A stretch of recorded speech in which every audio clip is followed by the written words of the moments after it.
بسم اللہ الرحمن الرحیم۔ تمام تعریفیں اللہ سبحانہ و تعالیٰ کے لیے جو وحدہ لا شریک ہے، ہمیشہ سے ہے اور ہمیشہ رہے گا۔ السلام علیکم ورحمۃ اللہ وبرکاتہ۔ برز آف لائف کے پیارے دوستو، ہم امید کرتے ہیں کہ آپ خیریت سے ہوں گے اور ہماری دعا ہے کہ اللہ تعالیٰ آپ کے ساتھ ہمیشہ خیر و عافیت کا معاملہ فرمائے۔ آج بابا جی شفا کے عمل سیریز میں جو عنوان ہے وہ ہے سائیکو انالیسس۔ کبھی کبھی زندگی میں یوں بھی ہوتا ہے کہ بہت زیادہ خوشیوں اور بڑی راحتوں کے ساتھ ان کے پیچھے چھپی ہوئی مشکلات بھی آ جاتی ہیں، اور پھر ان مشکلات سے جان چھڑانی یوں مشکل ہوتی ہے کہ انسان کچھ گھبرایا ہوا سا لگتا ہے۔ پچھلے دنوں ہمارے ہاں بہت بارشیں ہوئیں۔ بارشیں جہاں خوشیوں کا پیغام لے کر آئیں، وہاں کچھ مشکلات میں بھی اضافہ ہوا۔ ہمارے گھر میں ایک راستہ جو چھوٹے دروازے سے ڈرائنگ روم میں کھلتا ہے اور پھر اس سے ہم اپنے گھر کے صحن میں داخل ہوتے ہیں، بارشوں کی وجہ سے وہ چھوٹا دروازہ کھول دیا گیا تاکہ آنے جانے میں آسانی رہے۔ آسانی تو ہوئی، لیکن اس میں ایک پیچیدگی پیدا ہو گئی۔ وہ یہ کہ باہر سے جو جوتے آتے تھے وہ کیچڑ سے لتھڑے ہوئے ہوتے تھے، اور باوجود کوشش کے اور انہیں صاف کرنے کے، کیچڑ تو اندر آ ہی جاتا تھا اور اس سے سارا قالین خراب ہو جاتا تھا۔ میں چونکہ اب تیزی سے بوڑھا ہو رہا ہوں اور بوڑھے آدمی میں کنٹرول کی صلاحیت کم ہوتی جاتی ہے، تو میں چیختا چلاتا تھا اور ہر اندر آنے والے سے کہتا کہ جوتا اتار کر آؤ اور اسے پہننے کے بجائے ہاتھ میں پکڑ کر آؤ۔ اس سے میرے پوتے اور پوتیاں بہت حیران ہوتے تھے کہ اس جوتے کا فائدہ کیا جو گھر کے دروازے پر پہنچ کر اتارا جائے اور ہاتھ میں پکڑ کر گھر میں داخل ہوا جائے۔ وہ بیچارے کوئی جواز تو پیش نہیں کرتے تھے، لیکن جوتے اتارتے بھی نہیں تھے، جس سے میری طبیعت میں تلخی اور سختی بڑھتی گئی، اور میں سوچتا تھا کہ یہ مسئلہ صرف اسی طرح سے ہی حل ہو سکتا ہے جس طرح میں سوچتا ہوں۔ میری بہو نے کوئی اعتراض تو مجھ پر نہیں کیا، اور نہ ہی اس نے مجھے کوئی جواب دیا۔ وہ شام کو بازار گئی اور اس نے 2 میٹ خریدے، ایک تاروں کا بنا ہوا اور دوسرا موٹا بالوں والا۔ اب جب تاروں کے میٹ سے پاؤں رگڑے جاتے تو وہ رندے کی طرح صاف کر دیتا، اور پھر موٹے بالوں کا موٹا دبیز میٹ مزید صفائی کر دیتا تھا۔ یہ بعد میں رکھا گیا تھا۔ جب میں نے یہ عمل دیکھا اور میں اس پر غور کرتا رہا تو مجھے کافی شرمندگی ہوئی کہ میں جو اپنی دانش کے زور پر، اپنے علم اور عمر کے تجربے پر بات کہہ رہا تھا وہ اتنی ٹھیک نہیں تھی، اور اس لڑکی یعنی بہو نے اپنا آپ اپلائی کر کے اس مسئلے کا حل نکال دیا، اور ہمارے درمیان کوئی جھگڑا بھی نہیں ہوا۔ مجھے خیال آیا کہ انسان اپنے آپ میں تبدیلی پیدا کرنے کے لیے دوسروں پر تنقید زیادہ کرتا ہے اور خود میں تبدیلی نہیں کرتا۔ اس مسئلے سے آپ خود بھی گزرتے ہوں گے۔ ہم نے یہ وتیرہ بنا لیا ہے کہ چونکہ مجھے ماسی اس طرح سے کہتی ہے اور فلاں اس طرح سے کہتا ہے، اس لیے یہ کام نہیں ہو سکتا۔ ماما جی میں خرابی ہے، یا چچا ٹھیک نہیں، یا پھر محلے والے یا حکومت خراب ہے، ٹرانسپیرنسی نہیں ہے اور سسٹم ہی ٹھیک نہیں، اس لیے محلہ گندا ہے۔ اگر کہیں پانی کھڑا ہوتا ہے تو کہا جاتا ہے کہ گورنمنٹ اس پر توجہ نہیں دیتی، اور اپنی خرابی سے ہٹ کر ہمارے پاس بہت سارے جواز اور بہانے موجود ہوتے ہیں، اور یہ ہماری زندگی میں پھیلتے رہتے ہیں۔ کچھ خوش قسمت ملک ہیں جہاں لوگ اپنے مسائل اپنے طور پر یا خود ہی حل کر لیتے ہیں جو ان کے کرنے کے ہوتے ہیں۔ میری ایک نواسی ہے، اس نے ڈرائیونگ لائسنس کے لیے اپلائی کیا۔ وہ ایک اسکول سے 2-3 ماہ ڈرائیونگ کی تعلیم بھی لیتی رہی۔ لائسنس کے لیے ٹریفک پولیس والوں نے اس کا ٹیسٹ لیا، لیکن وہ بیچاری فیل ہو گئی۔ وہ بڑی پریشان ہوئی اور مجھ سے آ کر لڑائی کی کہ نانا یہ کیسی گورنمنٹ ہے، لائسنس نہیں دیتی۔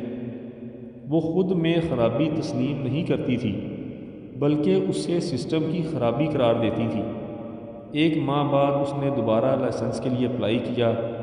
اب مجھے جتنی آیات آتی تھیں میں نے پڑھ کر اللہ سے دعا کی کہ اس کو پاس کر دے وگرنہ میری شامت آ جائے گی، لیکن وہ ٹیسٹ میں پاس نہ ہوئی اور ٹریفک والوں نے کہا کہ بی بی آپ کو ابھی لائسنس نہیں مل سکتا، تو وہ رونے لگی شدت سے اور کہنے لگی تم بے ایمان آدمی ہو اور تمہارا ہمارے خاندان کے ساتھ کوئی بیر چلا آ رہا ہے، اور چونکہ تمہاری ہمارے خاندان کے ساتھ لگتی ہے اس لیے ٹریفک والوں تم مجھے لائسنس نہیں دیتے۔ وہ بڑے حیران ہوئے اور کہنے لگے کہ ہم تو آپ کے خاندان کو نہیں جانتے۔ وہ کہنے لگی ہمارے ساتھ بڑا ظلم ہوا ہے اور میں اس ظلم پر احتجاج کروں گی، اخبار میں بھی لکھوں گی کہ آپ لوگوں نے مجھے لائسنس دینے سے انکار کیا۔ ایسا میری امی کے ساتھ اور ایسا ہی سلوک میری نانی کے ساتھ بھی کیا جو پرانی گریجویٹ تھیں، اور اس طرح ہماری 3 پیڑھیوں نسلوں کے ساتھ ظلم ہوتا چلا آ رہا ہے، جس سے آپ کا ہمارے ساتھ بیر واضح ہوتا ہے۔ وہ ابھی تک اپنے ذہن میں یہ بات لیے بیٹھی ہے کہ چونکہ ٹریفک پولیس والوں کی میرے خاندان کے ساتھ ناچاکی ہے اور وہ اس کو برا سمجھتے ہیں اس لیے ہمیں لائسنس نہیں دیتے۔ اپنی کوتاہی دور کرنے کے بجائے آدمی ہمیشہ دوسرے میں خرابی دیکھتا ہے۔ بندے کی یہ خامی ہے، میں اپنے آپ کو ٹھیک کرنے کے لیے تیار نہیں ہوں اور ہمیشہ دوسرے کی خامی بیان کروں گا۔ جیسا کہ میں قالین پر کیچڑ کے حوالے سے اپنے فیصلے کو آخری قرار دے دیا تھا کہ سوائے جوتے ہاتھ میں پکڑنے کے اور کوئی چارہ نہیں ہے۔ اگر کوئی گروہ انسانی اپنے آپ کو سرچ کرنا چاہتا ہے اور راست روی پر قائم ہونا چاہتا ہے تو پھر اسے اپنا تجزیہ اور انالیسس کرنا پڑے گا۔ میں اپنا تجزیہ کرنے کے لیے بڑا زور لگاتا ہوں لیکن کر نہیں پاتا، حالانکہ دوسرے کا تجزیہ فوراً کر لیتا ہوں۔ میں 1 سیکنڈ میں بتا دیتا ہوں کہ میرے محلے کا کون سا آدمی کرپٹ ہے، میرے دوست میں کیا خرابی ہے، لیکن مجھے اپنی خرابی نظر نہیں آتی۔ میں نے بڑا زور لگایا ہے، بڑے دم درود کروائے ہیں، سائیکو انالیسس کروایا ہے، ہپناٹزم کروایا کہ میرا کچھ تو باہر آئے اور مجھے اپنی خامیوں کا پتہ چلے۔ مجھے لگتا ہے کہ میں تو ایک بہت سمجھدار عاقل فاضل ہوں، مجھ سے زیادہ بڑا دانش مند آدمی تو ہے ہی نہیں۔ اگر آپ مطالعہ کریں اور کھلی نظروں سے دیکھیں تو آپ پر یہ کیفیات عجیب و غریب طریقے سے وارد ہوں گی کہ بندہ اپنے آپ کو کیسا سمجھتا ہے اور اصل میں ہوتا کیا ہے۔ میرے ایک کزن ہیں، وہ قصور میں رہتے ہیں۔ جب ہم جوان تھے اور نئی نئی ہماری شادی ہوئی تھی، یہ ان دنوں کی بات ہے، ان کے ہاں بچہ ہونے والا تھا۔ وہ رات کے 1 بجے قصور سے لاہور کے لیے چل پڑا، بالکل عین وقت پر، بجائے اس کے کہ وہ اس کا قبل از وقت بندوبست کرتا۔ اب 1 بجے وہ گاڑی میں چلے اور سارا راستہ طے کر کے پریشانی کے عالم میں لاہور پہنچے، اور اللہ نے کرم کیا کہ وہ وقت پر لاہور پہنچ گئے۔ صبح میں نے ان سے کہا کیا جاہل آدمی، تجھے اتنی عقل ہونی چاہیے تھی کہ پہلے اپنی بیوی کو لاہور لے آتا۔ اس نے کہا نہیں کوئی خاص فرق نہیں پڑتا، میں خود اندازہ لگا سکتا ہوں کہ اسے کب لے جانا ہے اور اللہ نے مجھے یہ فہم دی ہے۔ میں نے کہا فرض کرو رات کے 1 بجے گاڑی چلاتے ہوئے کوئی ایسی پیچیدگی یا مشکل پیدا ہو جاتی اور ریحانہ یعنی اس کی بیوی کی تکلیف بڑھ جاتی تو پھر تم کیا کرتے؟ کہنے لگا کہ اگر تکلیف بڑھ جاتی تو میں اس کو ڈرائیونگ سیٹ سے اٹھا کر پچھلی سیٹ پر ڈال دیتا اور خود ڈرائیو کرنے لگ جاتا۔ پتہ یہ چلا کہ صاحبزادہ ڈرائیو بھی اسی سے کرواتا آیا ہے۔ وہ یہ سمجھتا ہے کہ میری دانش اور میری سوچ یہ بالکل آخری مقام پر ہے اور اس سے آگے سوچنے کی کوئی گنجائش نہیں۔ ہمارے سیانے یہ کہا کرتے ہیں کہ دیواروں سے بھی مشورہ کر لینا چاہیے۔ یہ ناظم اور کونسلرز کی کمیٹیاں تو اب بنی ہیں، 15 سال پہلے ہماری ریڈیو کی ایک یونین ہوا کرتی تھی، اس میں ہم کچھ نئی باتیں سوچتے تھے اپنے آپ کو یا کارکردگی بہتر بنانے کے لیے اور سننے والوں کو آسانیاں عطا کرنے کے لیے۔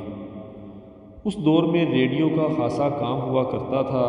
ہماری یونین کے ایک صدر تھے، انہوں نے ایک روز میٹنگ میں یہ کہا کہ ظاہر ہے کہ اجلاس میں آپ خرابیاں ہی بیان کریں گے، اور میں آپ لوگوں سے یہ درخواست کروں گا کہ آپ 13 اور 15 منٹ تک جتنی برائیاں بیان کر سکتے ہیں کریں، لیکن 15 منٹ سے زیادہ نہیں۔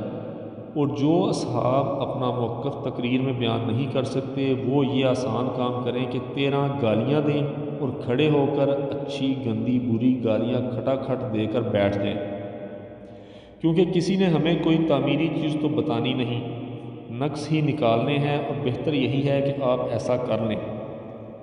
ہم نے کہا کہ اگر انہوں نے اجازت دے دی ہے تو ایسا ہی کریں، اور واقعی بیشتر لوگوں نے گالیوں پر ہی اکتفا کیا، کیونکہ آسان کام یہی تھا۔